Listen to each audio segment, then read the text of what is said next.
Bismillahirrahmanirrahim. Assalamualaikum warahmatullahi wabarakatuh.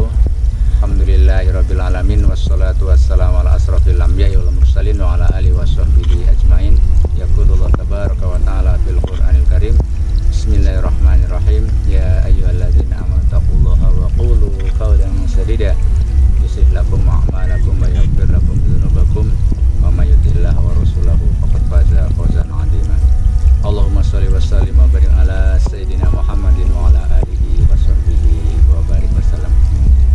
Amma ba'du, sahabat dai dakwah Adventure Indonesia yang dirahmati Allah SWT, pada kesempatan hari ini mari kita memuji syukur kepada Allah Subhanahu wa taala karena kita masih diberikan kesehatan, masih diberikan kenikmatan, sehingga kita sampai detik ini masih bisa menghirup nikmat-nikmat Allah berupa udara yang sangat segar sekali.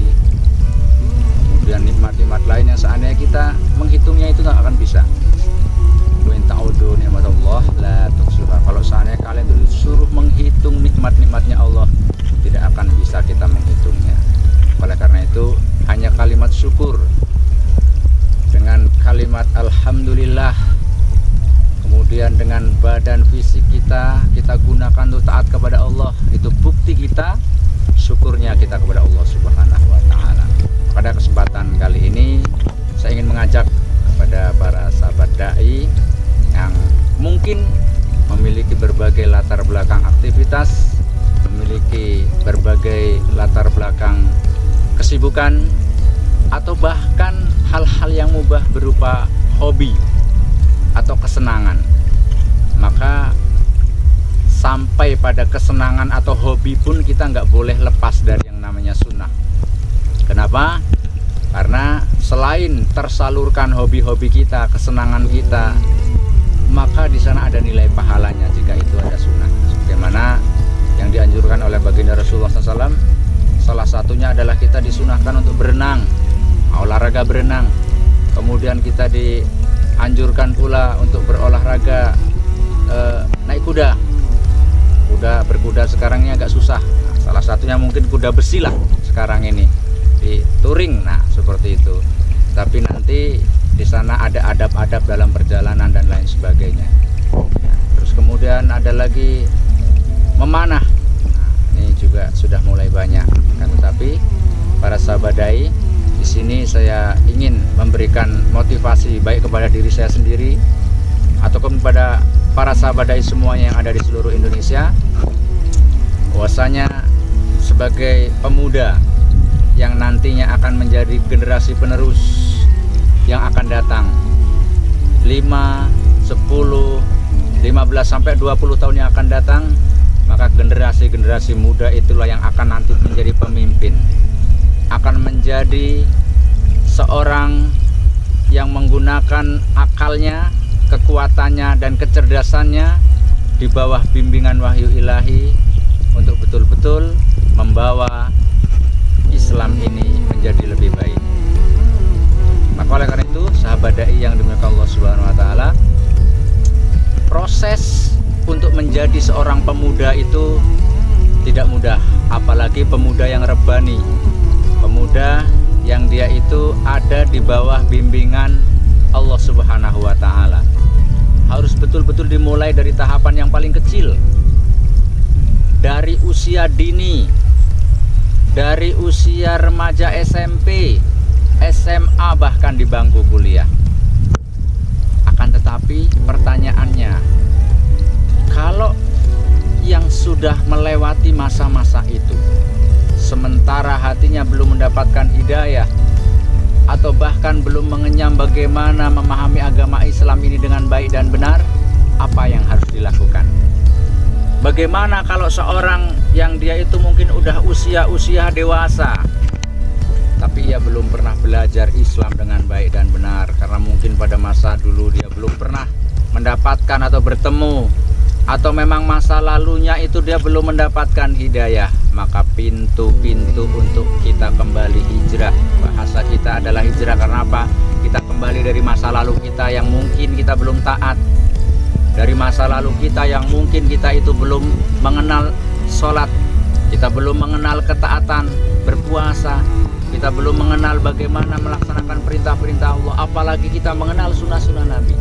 Nah, maka oleh karena itu, meskipun usia kita sudah lewat dari masa-masa remaja, itu masih ada kesempatan bagi kita untuk kembali memperbaiki diri kita, memperbarui keimanan kita, sehingga nantinya kita mempersiapkan generasi, yang generasi itulah nanti yang akan menjadi pemuda-pemuda yang tangguh. Masih terbuka peluang itu.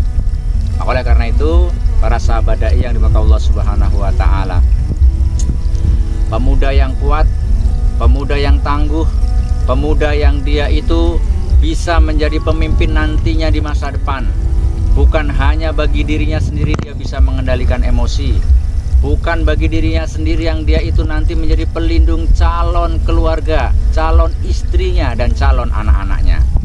Tapi dia pertama sekali adalah harus memperbaiki diri dulu, memperbaiki keimanannya dulu, memperbaiki ketaatannya dulu. Dan itu by proses, tidak serta-merta. Di awal tadi saya sampaikan bahwasanya kita dari berbagai latar belakang profesi, dari berbagai macam hobi, komunitas dan lain sebagainya. Jangan sampai hobi, kegiatan, komunitas, semuanya itu melalaikan kita kepada Allah ketaatannya. Hobi kita, bahkan pekerjaan kita, kalau sampai menghalangi ketaatan kita kepada Allah, itu bukan merupakan kenikmatan bagi kita. Justru kalau kita nanti akan terlena bagi komunitas-komunitas mungkin yang sangat-sangat dia itu sangat suka dengan hobinya. Sebagai misal contoh, ketika kita berkendara, kita touring, berpergian ke suatu tempat, maka sebenarnya di sana itu ada beberapa hal yang nanti akan menjadi pendalaman atau menambah keimanan kepada Allah berupa tadabbur alam. Betapa ciptaan Allah Subhanahu wa taala ini luar biasa sekali. Kita bisa mengunjungi satu tempat ke tempat yang lain. Kemudian kita bisa memahami bagaimana Allah menciptakan semuanya ini. Ini kalau kita itu tahu bahwasanya siaha ataupun perjalanan touring kita itu berdasarkan ilmu. Tetapi kalau tidak, tempat waktu ketika sholat datang kita masih santai, enjoy, atau bahkan kita tidak melaksanakan sholat. Tapi ketika kita memadukan bagaimana kita itu melakukan safar atau perjalanan yang sesuai dengan ajaran syariah Islam, maka di sana ada sunnah-sunnah bagaimana kita itu bisa menjamak, mengqashar. Bahkan perjalanan kita itu selalu diiringi dengan zikir. Bahkan kita akan mendapat pahala selama kita berjalan. Maka oleh karena itu, para sahabat dai yang mungkin mempunyai hobi yang sama, bagaimana kita melakukan perjalanan sementara mungkin belum punya kuda yang sesungguhnya, maka kuda besi ini yang mengantarkan kita untuk menambah keimanan betapa ciptaan Allah Subhanahu wa taala ini sangat luas dan maha besar. Dan inilah yang banyak sekali para orang-orang muda yang mereka hobi, yang mereka suka melakukan perjalanan dengan komunitas-komunitas mereka, dengan klub-klub mereka, yang mungkin masih perlu ditambah lagi bagaimana cara adab melakukan perjalanan, sehingga perjalanan tersebut bukan hanya bisa menghibur kita, merefresh otak kita, merefresh iman kita, tapi juga bermuatan pahala. Nah, oleh karena itu saya berharap bagi para pemuda untuk menjadi pemuda yang dia itu betul-betul memiliki keimanan yang tangguh, pemahaman Islam yang luar biasa, maka perlu adanya pentarbiyahan, perlu adanya pengajian, perlu adanya tambahan ilmu. Mari, dari manapun komunitasnya, kita minta kepada leader kita bukan hanya menyenangkan jiwa kita juga, tapi kita minta kepada ketua-ketua leader kita supaya mereka memberikan isian ruhani kita, supaya mereka itu memberikan kepada kita bimbingan-bimbingan ketenangan kejiwaan. Karena semuanya kita akan mati, dan mati itu yang dibawa adalah amal pahala kita, amal-amal kebaikan kita. Kita nggak akan ditanya besok, bahkan pekerjaan kita nggak akan ditanya, kuliah kita nggak akan ditanya, lulusan apa nggak akan ditanya, kamu pernah berprestasi apa, komunitas apa, nggak akan pernah ditanya. Tapi yang ditanya adalah iman. Apakah kamu mati membawa iman? Apakah kamu dulu hidupnya dengan Islam dekat? Apakah kamu mengamalkan Islam?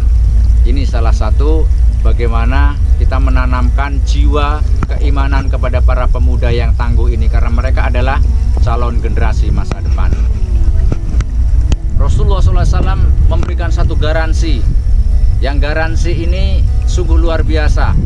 Jaminan kepada seorang pemuda. Yang namanya pemuda itu jiwanya bebas, jiwanya tidak terbatas. Tetapi kalau dia mampu mengendalikannya, mampu mengarahkannya, dan mampu menahannya, maka pemuda tersebut akan mendapat jaminan pada hari kiamat di saat tidak ada yang bisa menjaminnya, di saat tidak ada yang membantunya, dan di saat tidak ada yang bisa melindunginya. Siapa itu? Yaitu rajulun qalbuhu mu'allaq bil masjid, yaitu laki-laki atau pemuda yang hatinya senantiasa terpaut dengan masjid. Karena masjid ini tempat tarbiyah, tempat mendidik. Kita dilatih untuk taat kepada Allah ketika dipanggil. Maka ketika kita dipanggil oleh Allah, kita saja taat, maka pada urusan-urusan yang lain insya Allah juga akan mengikuti. Maka perlu ditarbiyah bagaimana supaya telinga kita ketika mendengar azan, dari anak-anak kecil sudah kita latih anak kita, remaja SMP, SMA, bahkan ketika nanti sudah kuliah, meskipun kita tidak menyekolahkan anak kita di pesantren, dari sinilah masjid seandainya kita jadikan sebagai tempat yang bisa menjadi basis pendidikan, bukan hanya TPA, bukan hanya majelis taklim, bukan hanya bimbingan bagi para remaja, tapi semua bisa kita maksimalkan melalui masjid. Maka oleh karena itu kita ajak para pemuda yang mereka mulai belajar hijrah, jangan malu ke masjid, karena masjid itu adalah tempat yang paling mulia di muka bumi ini. Kita sedang perjalanan, istirahatlah. Meskipun ketika kita banyak mencari tempat-tempat wisata dan lain sebagainya, tapi jangan lupakan masjid. Oleh karena itu, para sahabat dai semuanya, saya berharap melalui kegiatan sore hari ini, mudah-mudahan semua yang ada sahabat dai dari ujung Sabang sampai Merauke, mudah-mudahan insya Allah kita tetap menjalin ukhuwah, kita saling menasihati, tawasaw bil haq dan tawasaw bis sabr, kita saling mengingatkan dan mengajak sehingga kita semuanya kelak ketika kita masuki surga tidak sendiri-sendiri. Karena apa? Kita memasuki surga itu oleh Allah Subhanahu wa taala akan sangat senang manakala serombongan. Maka oleh karena itu mengharapkan seluruh sahabat dai mudah-mudahan kelak bisa masuk ke surganya Allah Subhanahu wa taala secara bersama-sama. Cukup sekian, insyaallah ada baiknya itu untuk buat kita semuanya. Ada salah, silap kata, saya mohon maaf pada Allah, saya mohon ampun. Aku qouli hadza, astagfirullahaladzim. Billahi taufiq wal hidayah. Assalamualaikum